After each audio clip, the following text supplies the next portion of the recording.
Dans cette vidéo, je vous propose de voir comment saisir un référentiel. Ces référentiels vont servir à la fois aux épreuves de CCF, donc à la réalisation et la rédaction des fiches d'évaluation, mais également au niveau des contrats de formation pour arriver à vous compléter le livret de compétences. Donc je vais cliquer ici sur Info établissement. Dans ce tableau, je vais retrouver les diplômes et référentiels. Alors ici, on a les diplômes sur le côté droit de l'écran. Le côté gauche est réservé au contrat de formation. On va prendre le côté droit. Vous avez la liste ici des diplômes présents dans l'établissement. C'est en cliquant ici qu'on les fait s'afficher. Si je clique ici, on a des diplômes qui ne sont pas présents dans l'établissement. Alors pourquoi cette différenciation? La première va nous servir pour les CCF présents dans l'établissement, mais également pour les livrets de compétences, donc la construction de contrats de formation.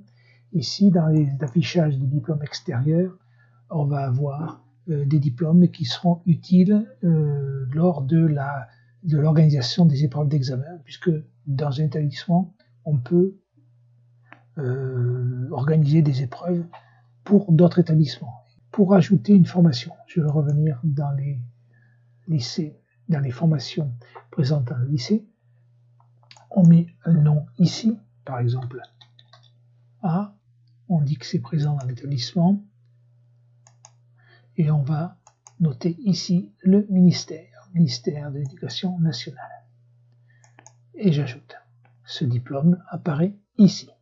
On peut ensuite le modifier, par exemple ici, le nom du lycée. Il ne se met pas à jour tout de suite, on va le mettre maintenant. Donc lycée Kyoto, et je mets à jour. Voilà. Donc ici on a les diplômes présents dans l'établissement. On peut les modifier, donc on peut les supprimer. Alors une fois que l'intitulé de ce diplôme a été saisi, il va falloir saisir le référentiel. Je vais prendre par exemple le premier de la liste ici, le bac pro commercialisation et services en restaurant. Je vais cliquer dessus. Et là, ici, le référentiel a été saisi. Donc il s'agit de saisir à la fois les pôles, qui sont ici en bleu. En deuxième, les compétences qu'on va pouvoir mettre en œuvre. Et naturellement, l'activité qui va être une déclinaison de la compétence. Pour vous montrer, on va en saisir un. Le premier, on va mettre donc, on va ajouter une compétence et une ligne. Donc on va prendre le pôle numéro 1. On va prendre ici dans la catégorie, on va garder quand même la catégorie communication, démarche commerciale. On va garder la même catégorie. Voilà. On va prendre ensuite en compétences, on va prendre,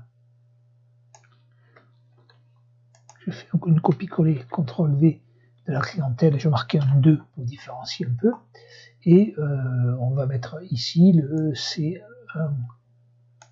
CTRL-C, le C1, 0, pour que la paille reste en premier, et je vais mettre qu'il s'agit d'un essai. Et j'ajoute l'item.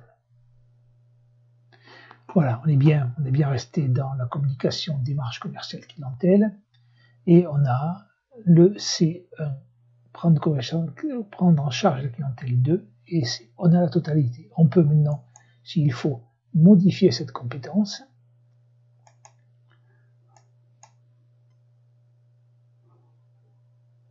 Je fais un retour. Ou la supprimer complètement, ce que je vais faire ici pour pas trop modifier le référentiel. Voilà. Voilà donc pour le référentiel. Ce référentiel a été saisi au niveau des pôles, et si on prend à l'intérieur de chaque référentiel, de chaque compétence, exemple ici, on a à la fois le nom du pôle 4, gestion, ensuite la compétence, l'activité, la réalisation, les indicateurs de performance, les thèmes qui doivent être abordés technologie pour valider cette compétence, avec ses limites. Le terme à utiliser en sciences appliquées, dans ce cas-là, il n'y en a pas. Et le terme à utiliser dans la gestion, la politique d'approvisionnement, avec naturellement des compétences et des limites de gestion. Donc je peux mettre à jour ici. Voilà donc la saisie du référentiel. Ce référentiel, ensuite, on va le voir et l'associer à la fois au contrat de formation, donc à des réalisations des techniques des techniques bien particulières, ou l'évaluation dans les fiches d'évaluation CCF.